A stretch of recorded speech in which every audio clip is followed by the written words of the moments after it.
Assalamualaikum beauty viewers. The topic of today's video is cyclohexane that is present in the chair form. So I'm going to explain all the symmetry elements that are present in cyclohexane, the cyclohexane that is present in the form of a chair.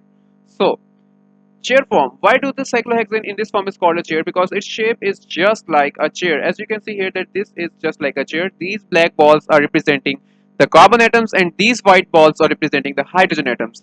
So next, what do we have here as the axis of rotation? We have C3 as the axis of rotation. So how does C3 exist as the axis of rotation? So let me explain it with the help of the animation. So here, so now I am going to play this animation in a very slow speed. So now you can consider this atom, consider this carbon atom. Okay, you have to keep your eye on this carbon atom. Where does it go? So as you can see here, this carbon atom is coming towards me, again towards me, and after a C3 axis of rotation, where has it gone? This carbon atom has come all the way to this carbon atom. Okay, so what do we have more? We have a C2 rotation, and C2 rotations are just like this. C2 rotations are just like this. Let me just explain each of the C2. So there is the first C2 that exists in the molecule of benzene. So as you can see here, when I give this molecule this one C2 rotation, what will happen? These carbon atom will go all the way to replace these carbon atom, and these carbon atom will go all the way to replace these carbon atoms. So let me explain with the help of animation. So here is the animation. Okay.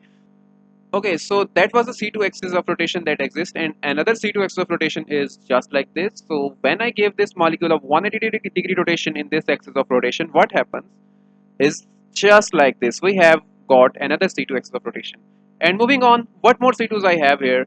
And again we have another C2 axis of rotation, and this C2 axis of rotation just exists like this. Means that if I give this molecule just like this rotation, and then I have an again initial configuration, so that is another C2. So let me show you all of the C2s here. So these are all the C2s that exist in the molecule of cyclohexane. Okay, so now moving on towards the invariant center. As you know that in the board form there was no invariant center, but in chair form there is an invariant center, and invariant center exists just at the center of the molecule. Means that each carbon atom will go all the way to replace the next one. Means this carbon atom will go to replace this carbon atom, and these hydrogen atoms will replace their opposite hydrogen atoms. So let me just explain it with the help of an animation. So here's the animation showing the invariant axis that exists in the molecule of cyclohexane.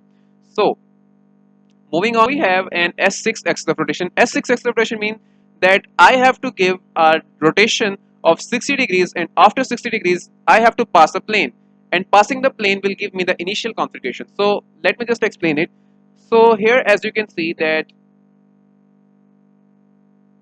just like this, I have given 60 degree rotation, and then after 60 degree rotation I have just passed the plane. 60 degree rotation means that this carbon atom will go towards this carbon atom, and then passing the plane will bring it down. Okay, let me explain it again slowly. So consider this carbon atom. After giving a 60 degree rotation, this carbon atom will go towards the next carbon atom. Okay, so here this carbon atom has come above this carbon atom, and after passing the plane this carbon atom will go down, and the hydrogen atoms will also go to the respective places.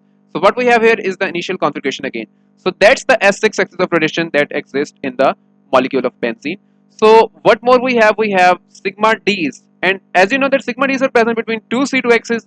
So first of all, this one is a C2, this one again is a C2, and here's the sigma D that is present between these two C2 axes of rotation. Okay, so this is the sigma D that is present between these two axes of rotation. And again, what more do we have? We have an other sigma D that is present between the next two C2 axes, and then at last we have the last sigma D that is present between the last two C2 axes. So these are the three different sigma Ds that are present between the different C2 axes. So the point group in this molecule is D3D, and the order is 12. So if you have any kind of question, you can ask in the comments. So thank you, and Allah Hafiz.